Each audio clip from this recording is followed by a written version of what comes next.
নিজেকে ভালো রাখার জন্য সিক্রেট উপায় কি জানেন? একেবারেই কারো কথা গায়ে না লাগানো, আপনাকে নিয়ে কে কী ভাবলো, কে কী বললো, এগুলো নিয়ে একেবারেই সময় নষ্ট করা যাবে না।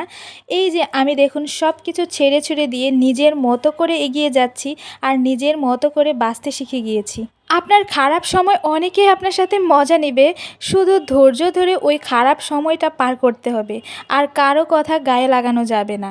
নিজের প্রিয় মানুষটাকে যত্ন নিন আর নিজেকে সময় দিন, ব্যাস এতটুকুই।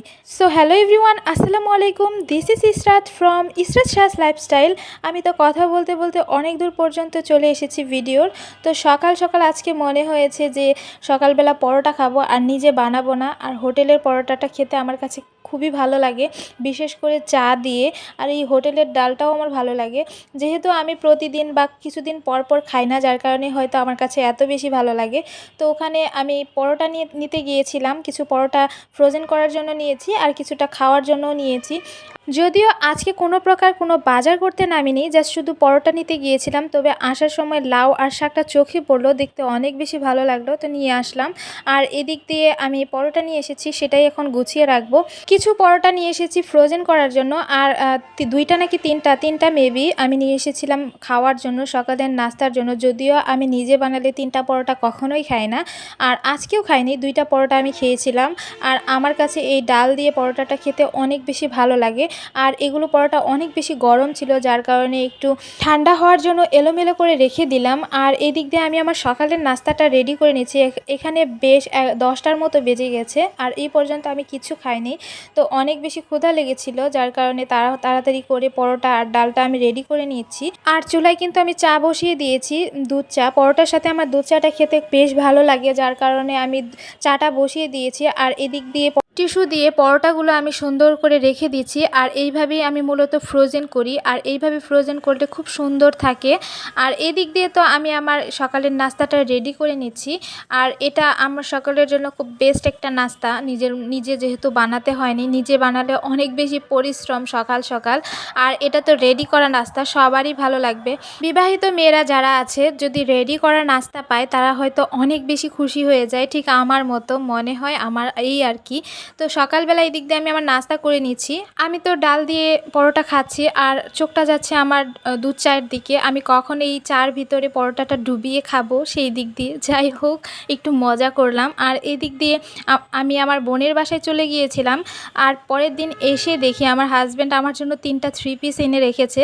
তো আমার কাছে এই ব্ল্যাক কালার 3 পিসটা অনেক বেশি ভালো লেগেছে। আপনাদের কার কাছে কেমন লেগেছে কোনটা, অবশ্যই কমেন্ট করে জানাবেন। আসলে আমার হাজব্যান্ডের এই ছোটো ছোটো ব্যাপারগুলো আমার অনেক বেশি ভালো লাগে। আমাকে না বলে অনেক সময় অনেক সারপ্রাইজ করে ফেলে। যাই হোক, এটা আমি মোটেও প্রস্তুত ছিলাম না, আমার কাছে খুবই ভালো লেগেছে। আর এই ব্ল্যাক কালার 3 পিসটা ওড়নাটা অনেক বেশি সফট ছিল, আমার অনেক পছন্দ হয়েছে। সব সময় ওয়্যারের জন্য এই 3 পিসগুলো একদমই বেস্ট। খুব বেশি দামি না, তবে এই 3 পিসগুলো পরতে অনেক বেশি আরামদায়ক বাসার মধ্যে। এইটা আর আরেকটা 3 পিস ছিল, যেটা একই রকম, জাস্ট শুধু কালারটা চেঞ্জ। এটা ছিল পিঙ্ক কালার আর হোয়াইট কালার, আর এটা ছিল অরেঞ্জ কালার হোয়াইট কালার। আমার কাছে এই অরেঞ্জ কালারটা বেশি ভালো লেগেছে, আমার হাজব্যান্ডের কাছেও। যাই হোক, সবসময় পরার জন্য এই 3 পিসগুলো একদমই বেস্ট মনে হয়েছে। সব কিছু গুছিয়ে, বাসার আরও কাজ ছিল, সব কিছু গুছিয়ে একদম দুপুরের রান্নায় চলে এসেছি। আর আমি আজকে লাউ দিয়ে ডিম রান্না করব, আর মসুর ডালও অ্যাড করব। এই রেসিপিটা তো আপনাদের সাথে আমি শেয়ার করে ফেলেছি, এখানে তেমন কিছু দেখাবো না, জাস্ট একটু আমি রান্না করেছিলাম সেটাই দেখাবো। এখানে লাউটা অনেক বেশি ভালো ছিল, রান্না করার পরে আমি বুঝতে পেরেছি সাধারণত ভালো লাউ পড়ে না। কেনা লাউ যেগুলা, গাছের যেগুলা গ্রাম থেকে আনা হয়, আমার আম্মা অনেক সময় নিয়ে আসে, ওগুলো অনেক বেশি ভালো হয়, খেতেও ভালো হয়। তবে আজকের লাউটাও অনেক বেশি ভালো ছিল।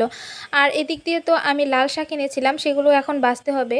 আমার কাজের মধ্যে সবচেয়ে বোরিং কাজ হচ্ছে এই যে শাক বাছা। এটা আমার খুবই বিরক্তি লাগে, এই জন্য অনেক দিন আমি শাক খাওয়া গ্যাপ দিয়েছিলাম। তবে পরবর্তীতে আমার মনে হয়েছে যে শাক শরীরের জন্য অনেক বেশি ভালো, এটা খেতে হবে। যাই হোক, এদিক দিয়ে তো দুপুরে রান্নার প্রস্তুতি নিয়ে নিচ্ছি। এদিক দিয়ে সব কিছু ওয়াশ করে নিচ্ছি, আর এদিক দিয়ে ডিমটাও বয়েল হয়ে গিয়েছে, এখন ডিমের খোসা ছাড়িয়ে নিলাম। আর লাল শাক খেতে তো আমার অনেক বেশি ভালো লাগে, যার কারণে আজকে সম্পূর্ণ লাল শাক আমি রান্না করে নিব। আর আমি যখন শাক কোনো প্রকার শাক ওয়াশ করি একদম ধুইতে ধুতে অবস্থা খারাপ বানিয়ে ফেলি। আমার কাছে মনে হয় এই বুঝি বালির কণা থেকে গেল, যার কারণে অনেক বেশি পরিমাণে আমি ওয়াশ করি। আর এদিক দিয়ে আমি ডালটাও ওয়াশ করে নিয়েছিলাম, আর এটা তো রান্নাটা আমি বসিয়ে দিয়েছি। আর এই রান্নার ফুল প্রসেস তো আপনাদের সাথে আমি এর আগে শেয়ার করেছি, যার কারণে এখানে বেশি কিছু দেখালাম না। আর এই রান্নার শেষে ধনিয়া পাতাটা কিন্তু অনেক বেশি ইম্পর্ট্যান্ট। যাই হোক, এদিক দিয়ে আমি আবার লাল শাকটা বসিয়ে দিলাম। আর লাল শাক খেতে কার কার ভালো লাগে অবশ্যই কিন্তু কমেন্ট করে যাবেন। আমার কাছে অনেক বেশি ভালো লাগে, যার কারণে পুরোটা আজকে রান্না করব। যদিও আমরা মানুষ 2 জন, কিন্তু শাক পুরোটাই রান্না করেছি আজকে। আর রান্নার মাঝখানে তো আমার ব্যাংক থেকে কল এসেছিল, যার কারণে আমাকে একটু ব্যাংকে যেতে হয়েছিল। শাকটা আমি এসে রান্না করেছি দুপুরে, আর খাওয়া দাওয়াও করা হয়নি, একদম ব্যাংকে চলে গিয়েছিলাম। তারপর সেখান থেকে এসে আমি দুপুরের খাবার খাচ্ছি। আর কেন ব্যাংকে গিয়েছিলাম সেটা আমি পরবর্তী ভিডিওতে আপনাদের সাথে শেয়ার করব। আর এটা ছিল আমার দুপুরের খাবার, সেটা আমি খেয়েছি বিকালে। আর বিকালের নাস্তায় তো ড্যানিশ ছিল। এটা কে কে পছন্দ করেন অবশ্যই কিন্তু কমেন্ট করে যাবেন। সবাই অনেক ভালো থাকবেন, সুস্থ থাকবেন। আজ আসি, আল্লাহ হাফেজ।